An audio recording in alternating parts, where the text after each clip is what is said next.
Okay, let's go for a quick ride. Got some place I want to take you, and I'll continue sharing some Egyptological information about Larson's interpretations. It's real interesting. It's a beautiful place. I'm going to go anyway. I like to go out so I can meditate and think and read without being interrupted and all kinds of things. So come on with me. I'll take you with me.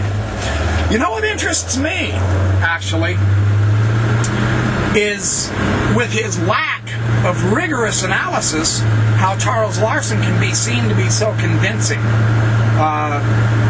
He's a great high school teacher. I've heard a lot of good about him as a person. You know, this has nothing to do with him as a person. I'll bet I could be good friends with him, sure. I just don't find his Egyptological evidence nor arguments about Joseph Smith and the facsimiles to be convincing. In fact, the evidence is clearly against him, as I'm going to show you in this DVD. So we have a lot of evidence to look at. It's time to begin looking at the evidence. Larson doesn't touch it. And doggone it, I know I've said that before, but I'm going to say it again and again and again, especially as I show you the evidence, because it's powerful. It's powerful.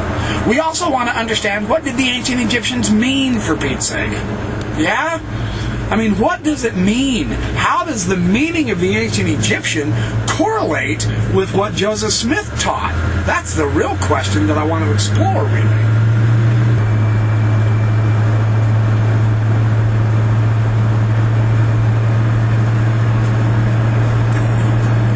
You know, we moderns, we eat things like Polish sausages, hot dogs and hamburgers and potato chips and stuff like that for nourishment. But the ancient Egyptians, they ate the wedge-out eye. That's why it's so interesting in Facsimile 2, figure 7. It's so interesting that the wedge-out eye is being presented by our bird-snake figure. It makes perfect sense from the ancient Egyptian point of view. And that's one of the things I want to show you with this. It's something Larson doesn't discuss at all. And interestingly enough, it directly has to do with the grand key words of the Holy Priesthood, of all things. And I'll show you just what I mean.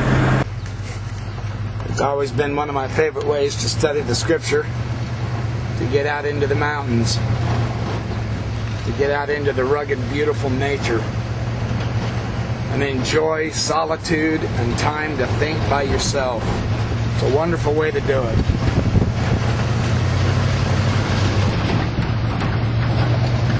Really a beautiful spot down there in those trees I'm going to take you to, I think.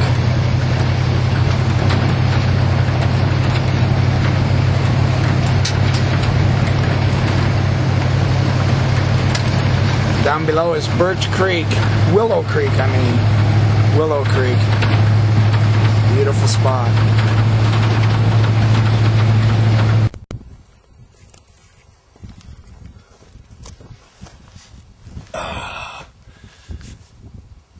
So what's the idea with the Facsimile 2, figure 7?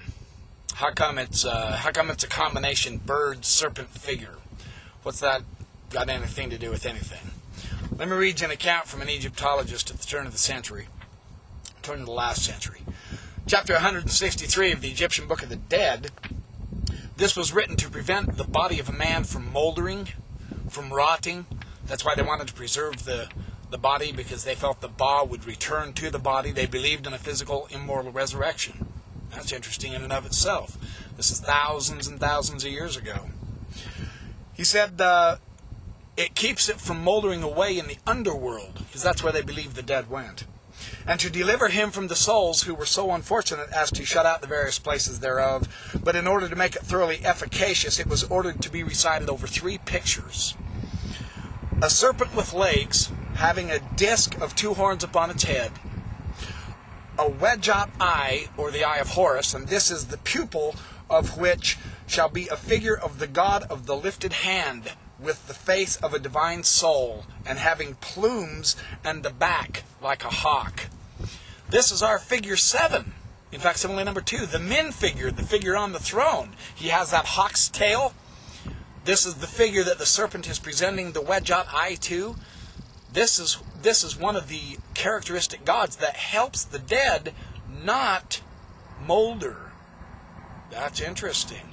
So there's some idea of eternal preservation, of a resurrection involved.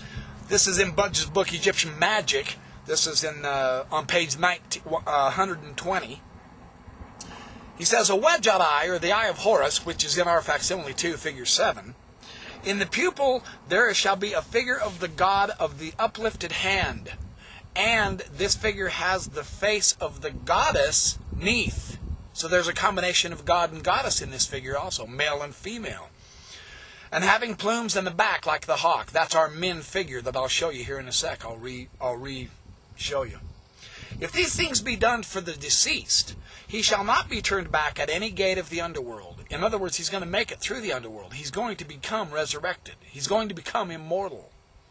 So this figure of Min with the hawk tail and this serpent bird figure with the wedge-out eye in our Facsimile figure 2, or Facsimile 2 figure 7, it has everything to do with immortality. Passing through the underworld. He shall eat, he shall drink, he shall perform the natural functions of his body as he did while he was alive and upon the earth. None shall cry out against him. So see, this is kind of like a protection. He shall be protected from the hands of the enemy forever and ever. These are the words of power. That's interesting. That's on page 121. The words of power. Joseph Smith calls them the grand key words of the Holy Priesthood. Therefore, protection of the dead. That's getting interesting fast, isn't it? Kind of fun. See, this is the hypocephalus in Budge's book, Egyptian Magic. You can see this seated figure with the uplifted hand, and he's got that hawk tail. This is the Min figure. And then, of course, here's that legged serpent presenting him a wedge-out eye.